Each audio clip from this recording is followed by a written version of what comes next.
What's up everybody? Black Ops 6 releases this Friday and leaks are already out there containing all kinds of stuff. One of them talks about the Dark Ops challenges in the multiplayer mode.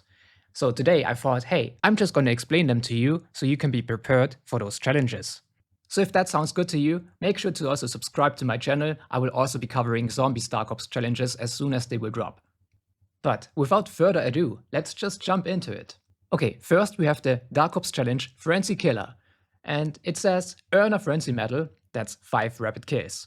And in a similar manner we also have Mega Killer for getting 6 rapid kills, Ultra Killer for earning 7 rapid kills, and Chain Killer for earning more than 7 rapid kills.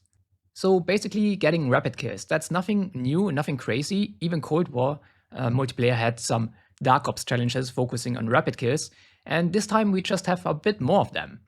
But in terms of how to do it, just be good at the game, I guess. I mean, maybe try smaller maps like Babylon or Nuke to earn them. But that's as far as my tips can go with this one. Just, be lucky, be skillful, and hope for the best to get more than 7 rapid kills. Because if you get more than 7 rapid kills, you also complete the other challenges at the same time. But, just good luck with that.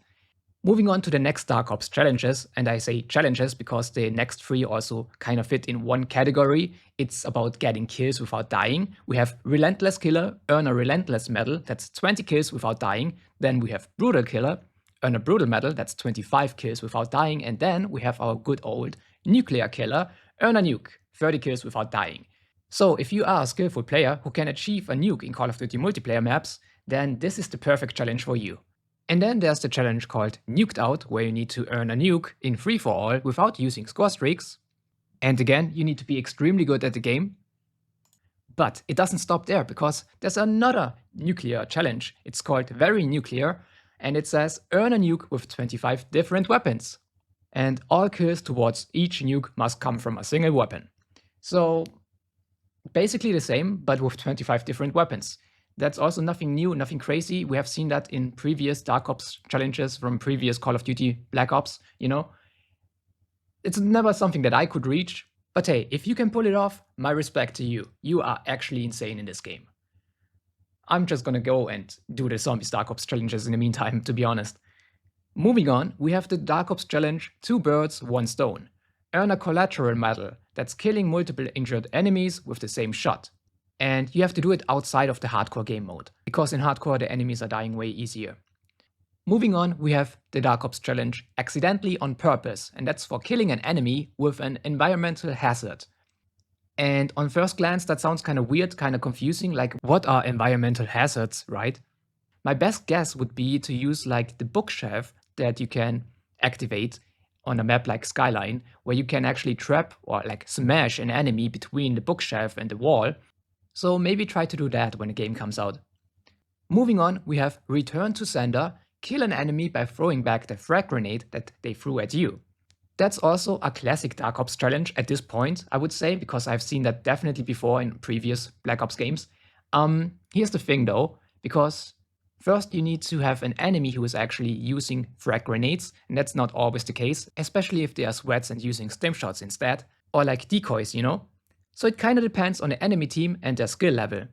And you also want to have the enemies be like almost noobs and just let them throw frag grenades without clear intentions. Because if they are pros and like cook the grenade beforehand, you will have no time to throw them back because it's already cooking. You're just gonna pick it up and blow up yourself.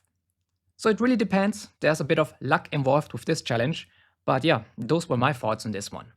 Next we have the Dark Ops challenge Circus Act. And that's for earning a bankshot medal.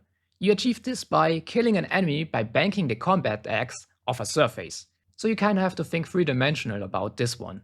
Where can you throw an axe that bounces off to the enemy? Like maybe behind a corner, maybe you just get lucky and it goes to the floor and bounces back to the enemy. Again, there's some bit of luck involved, but if you're also good at mathematics, you might be cooking and be able to perform some insane clips. Then we have the Dark Ops challenge called Buzzsaw, and that's for earning 10 triple kill medals, that's 3 rapid kills or better in hardcore specifically. I would strongly assume that's like in total, like you don't have to do that in one game. But yeah. Then we have the challenge called Ace, and that's for earning 4 Ace medals, That's for killing each enemy in a round of search and destroy, with a minimum of 4 enemies in a team. Again, I would assume this is in total because it seems to be impossible to achieve in just one game of search and destroy. And the criteria to also have like at a minimum 4 enemies on an enemy team also makes sense because you don't want to cheese this achievement by just killing 1 enemy on an enemy team because their teammates all left because they're gonna lose anyways. So yeah, makes sense, but seems to be really difficult to pull off. Moving on, we have the challenge Hit Job. Get 1 finishing move. And hey, that's finally a challenge I'm comfortable with because I can even do that. And I think everybody else too. But then we have the challenge 100k, and that's for actually subscribing to my channel to achieve 100,000 subscribers. No, I'm kidding. It's actually for getting 100,000 kills in multiplayer, which just sounds insane to me. But hey, if you're going for it, good luck with that. It's gonna be a long grind. Talking about long, I'm gonna talk about the next Dark Ops challenge called Go Long. Get a long-range combat axe kill, Semtex stick, or drill charge stick kill. So yeah, a kind of trick shot again from a long distance. There's luck and skill involved with this one again, but yeah, that's about it. Moving on to the next one, we have 2 hardcore for hardcore, and that's for getting 10 kills without dying 1 time in hardcore. That seems reasonable to achieve, right? Of course, you're gonna take more damage in hardcore and die easier, but still 10 kills without dying seems to be possible to do. That's not that difficult. Moving on, we have Dark Indeed, and it's for earning Dark Matter on 33 weapons in multiplayer. So for those of you who grind camos, that's actually gonna come naturally. No worries about that. Moving on, we have Double Trouble. Kill both enemies in gunfight with a single shot or explosion. Again, kinda tricky to pull off, I would assume. Maybe just be lucky with a Semtex grenade kill that kills both of the enemies. Or maybe you cook the grenade and throw them at the enemy spawn and hope that they are still AFK, you know?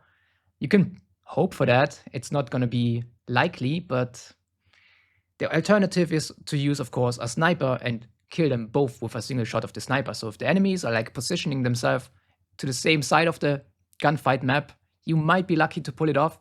But hey, no guarantee here. It seems to be really difficult.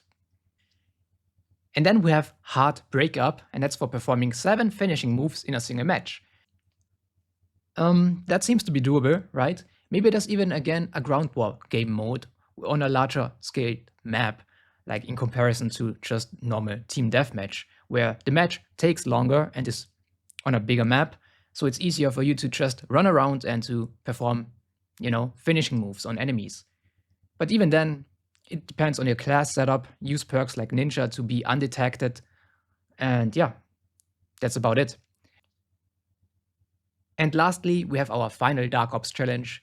It's called Blunt Trauma, and it's for killing an enemy with the direct impact of a smoke grenade.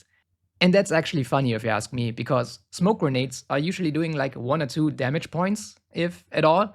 So killing one enemy with that just means in reality that you need to weaken them first with a weapon and then just be lucky and throw the smoke grenade at the enemy. So again, this one is also extremely luck based and it might take some time to achieve that. But yeah, that's about it. That's 23, I think, Dark Ops challenges for Black Ops 6 multiplayer, right? I hope giving you this information is helpful. You can now prepare yourself for this grind if you want to go for them, or just some of them. More power to you. I will also be covering the Zombies Dark Ops challenges once that gets found out or leaked, whatever it is. So yeah, make sure to subscribe to stay up to date with Black Ops 6 guides and news and whatever. Thank you so much for watching. I see you next time and take care.